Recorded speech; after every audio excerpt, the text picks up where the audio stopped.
Contentment is key to success, and the individual who learns this early is wise. When a secretary chooses a luxurious life which she couldn't afford, she was forced to swindle those she was meant to care for the most: her family, friends, and well-placed individuals in the society, which eventually led to her allegedly taking a dive for the gallows, as she could not stand her own betrayal. This is the case of Melissa Caddick.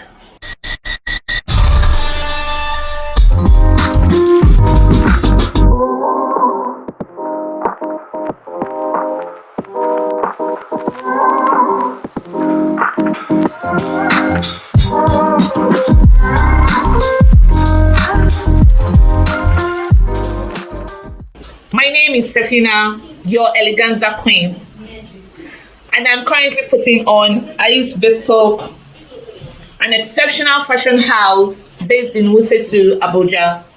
My glowy skin is courtesy Ufedo skincare, and this video is produced by Ais Global Ltd, a media production house and an event planning and management company. You can check them out at the description below. Lugano is a tightly knit community in the state of New South Wales in Australia. It is characterized by bushlands and has a population of a little over 5,000 residents. Most of the residents don't work in Lugano. This is because Lugano has very scanty commercial activity. It is predominantly occupied by white residents. Let me first give you an overview or a summary of this story. Melissa Caddick was an unlicensed Australian financial advisor who got missing on the 12th of November 2020 amid investigation by the Australian Security and Investment Commission for allegedly running a Ponzi scheme. Just a day after agents from the Australian Security and Investment Commission, together with Australian Federal Police, raided her house in Dover Heights, Sydney, New South Wales, for suspicion of stealing $30 million from her investors, which includes her family and friends. She disappeared. After months of speculation as to her whereabouts, partial human remains were discovered on the south coast of New South Wales, were confirmed to be Melissa's through DNA testing. Melissa was born in Lugano on the 21st of April 1971 into a comfortable middle-class family. Her father worked in reinsurance, and her mother, who happened to be the breadwinner of the family, worked in a physiotherapy practice. By breadwinner, I mean she was the sole provider for the family, which was not a very common situation at the time Melissa was born. As a grown-up girl, there was nothing particularly outstanding about Melissa. She was averagely liked in school and performed a bit below average.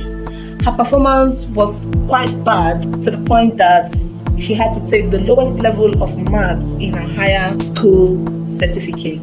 Although she wanted to be a ballerina, but her body type didn't quite support that ambition, and she was short and stocky and unwilling to go through the physical training to be a ballerina. Even as a child in primary school, Melissa is one to always want more and desire more. A desire that would later on direct the course of her life forever. After high school, Melissa enrolled in a secretarial and business administration course at Patrick's College in Australia, where she learned, amongst other things, professional prestige, modern business etiquette, and a good dress sense. These skills became part of her that she took everywhere she went. So much so that her boss at the Sydney office of a boutique investment house where Melissa worked in 1998 as an office administrator recalled her to be organized, efficient, reliable, and always immaculately dressed, more for a job that she aspired to rather than the job that she already had. But her stay at this office was short-lived, as barely 2 weeks after she started work, she had begun signing her boss's signatures on checks to her own advantage. 6 months later, she had stolen up to 2,000 Australian dollars. At this point, Melissa was only 27 years old. Let's just say she left that office with her head down. But luckily for her, there was no involvement of the police or the law. And Melissa did not offer to pay back the $2,000 that she had stolen. After she left the job where she forged her boss's signature, Melissa shifted her attention to getting fit and losing weight. In the process, she fell in love again. I say again because this is not the first time Melissa would be in love. The first time she was love struck was in her early 20s, and it turned out to be a love scam that left Melissa both emotionally and financially devastated. According to some of her friends, it affected her psychologically as well. But this time around, Melissa was in love, as on the 20th of April 2000, Melissa married her British husband, Tony Caddick, in the Garrison Church in the Rock. Her lavish reception and the beautifully renovated Paddington Terrace where she lived with her husband, coupled with the luxury cars parked in her garage, all seemed out of place, as Melissa was at the time a salaried financial advisor and Tony Caddick was more like a builder's laborer. Melissa explained that her brother Adam was supporting her and her husband financially. At this time, Adam was a partner at an energy and chemical service company in Singapore. Through her personal trainer at the fitness center, Melissa got introduced to a well-regarded financial planner who was looking to train someone at Wise Financial Services. According to this regarded planner, Melissa was super efficient and bubbly. After some years, Melissa got the requisite training to move into financial planning. In 2000, Melissa was able to borrow 750,000 Australian dollars, with which she was able to stake a 25% at the business. In 2003, it all seemed like Melissa was living her life, the life that she wanted, because she was featured on the cover of a business magazine, IFA, Independent Financial Advisor, with the caption, "Wise Choice, Australia Best Financial Planner." After this, another magazine featured Caddick's 8 golden rules in financial planning, where she advised that people should get to know their financial advisor and also advised against Ponzi schemes. But Melissa didn't take this advice herself. Back at Wise Financial Services, Melissa wanted to be able to recommend shares and properties that her clients could invest in. But there were rules stopping her, as financial advisors could only recommend managed funds to their clients. Well, because Melissa could not get her way, she left Wise Financial Service. But she was able to recoup her 750,000 Australian dollars that she invested initially. At this point, Melissa suggested to her husband that they should relocate to England, where Tony Caddick used to live. Also, prior to this time, Melissa had pushed Tony into getting a law degree, as that would be more befitting for him than what he was doing before then. By summer of 2006, Tony Caddick was able to get a job in London as a solicitor, and they moved to Essex in England. The family welcomed their first child, a boy, who later on became Melissa's only child. In Essex, the home where they lived was theirs. Melissa gathered all her money and bought the home, of course with the support of her husband. She became a housewife and was thoroughly bored. The boredom was so bad that Melissa resorted to having a romantic relationship with her hairdresser back at Australia. She would inform her husband that she needed to go brush up on her financial advising skills, but would be planning a get-together or getaway with her hairdresser, Anthony Coletti. Well, on one such occasion, when she was with Anthony Coletti, that a mutual friend of hers and Caddick saw her with her boyfriend and communicated same to Caddick, her husband. He wasn't, of course, happy with the situation, and upon confronting Melissa, she acted in a funny manner and even began to blame Caddick for her misdeeds. Well, he naturally got angry and left the house to cool off. He went to stay in his family house in London for some days. Upon returning back, Melissa had gone, just like that, with his son. Well, she didn't go with the son alone. She emptied their joint accounts and emptied the home where they lived in Essex and was back in Australia. Well, to her family and friends, she told tales that victimized her but made her husband appear to be the devil. She was able to get custody of their home in Essex and sold it for 1.7 million Australian dollars, which is equivalent to 1.3 million US dollars. With this money available to her, life became more luxurious for Melissa. She rented a 5-bedroom and 5-bathroom Rose Bay apartment where she lived with Anthony Coletti. Having tasted the luxurious life that she was able to afford with 1.7 million US dollars, Melissa had to keep up.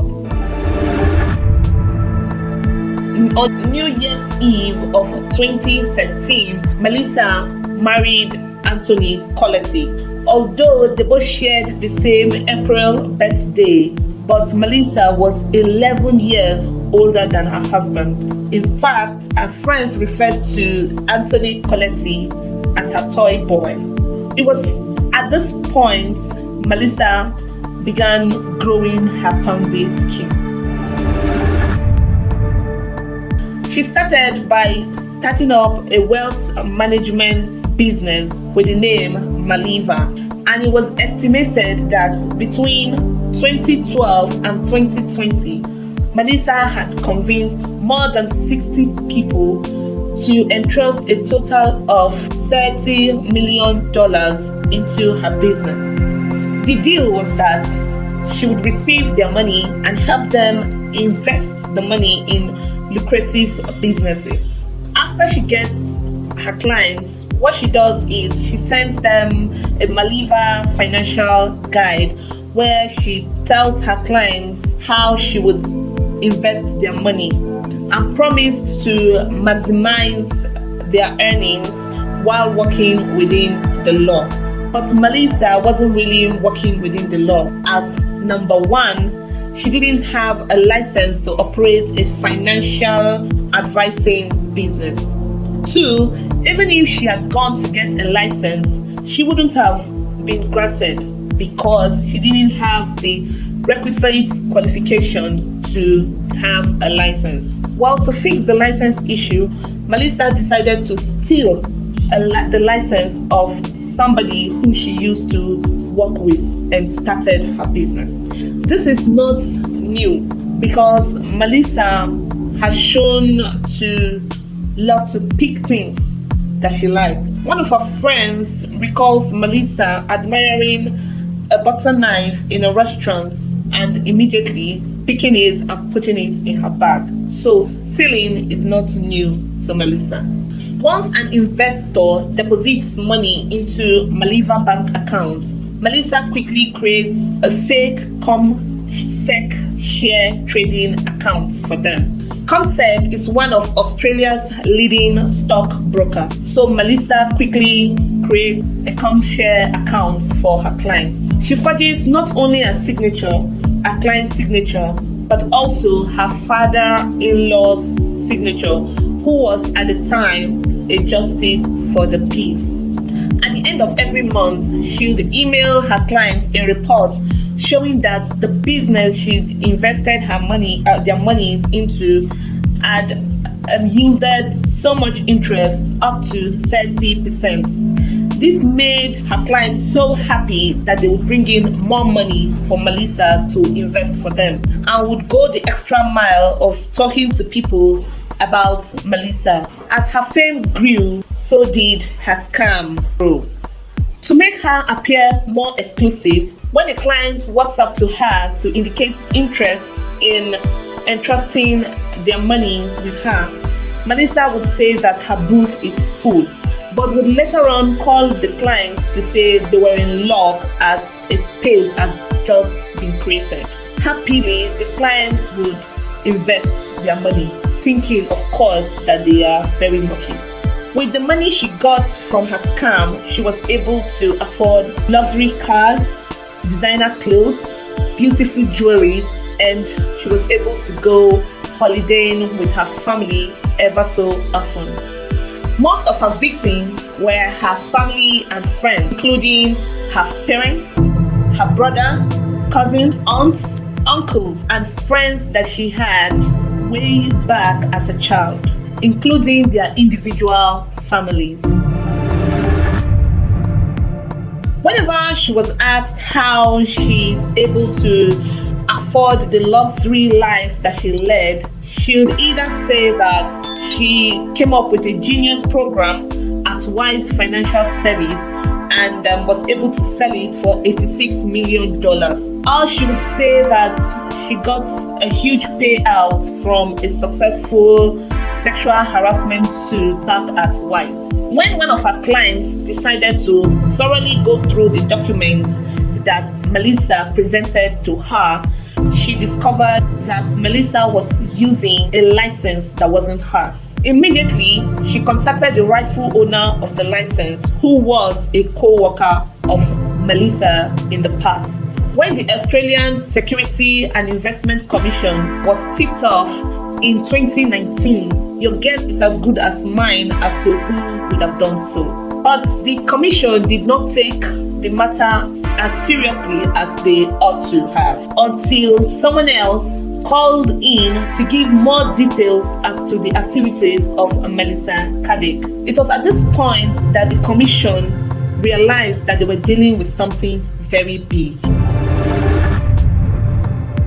By the 10th of November 2020, the commission applied to the federal court to freeze all of Melissa's assets and to seize her international passport. After the application was granted on the 11th day of November 2020, agents of the commission, together with men from the federal police in Australia, raided Melissa's home at Dover Heights, Sydney, and they went away with all her precious belongings, including her designer's clothes, shoes, bags, and jewelry. The next day, on the 12th of November 2020, at about 5:30 a.m., Melissa's son claimed to have heard the door open and close, and that was the last anybody would hear or even see Melissa Caddick alive again. On the 21st of February 2021, campers at the south coast of New South Wales claimed to have discovered human remains in a shoe. Upon DNA testing, it was discovered that they were remains of Melissa Caddick. According to police officials, Melissa Caddick allegedly threw herself off a cliff 150 meters away from her home in Dover Heights. Although the Melissa Caddick case is still unsolved, as there are still missing parts to the puzzle. For instance, only 7 million Australian dollars have been recovered from her scam, and a whole $23 million is still left unaccounted for. Although some people say that the money must have been spent on buying all her luxury items, but I still think there is a huge part of the puzzle unsolved. I personally think that Melissa Caddick set that money aside for her son while she took her own life. I do not know for a fact about this, but my understanding of the whole thing is what I've just shared. Some other people think she orchestrated her own death and went away with the remaining amount, while others believe that her husband knows a thing or two about her disappearance. Let me know what you think in the comment section below. If you have enjoyed this video, please like this video. Also subscribe and hit the notification button so that you can get more content like this. The best way you can support me is to help share my videos. Tell me what you think in the comment section below and be sure that I'll respond to your comments. Thank you.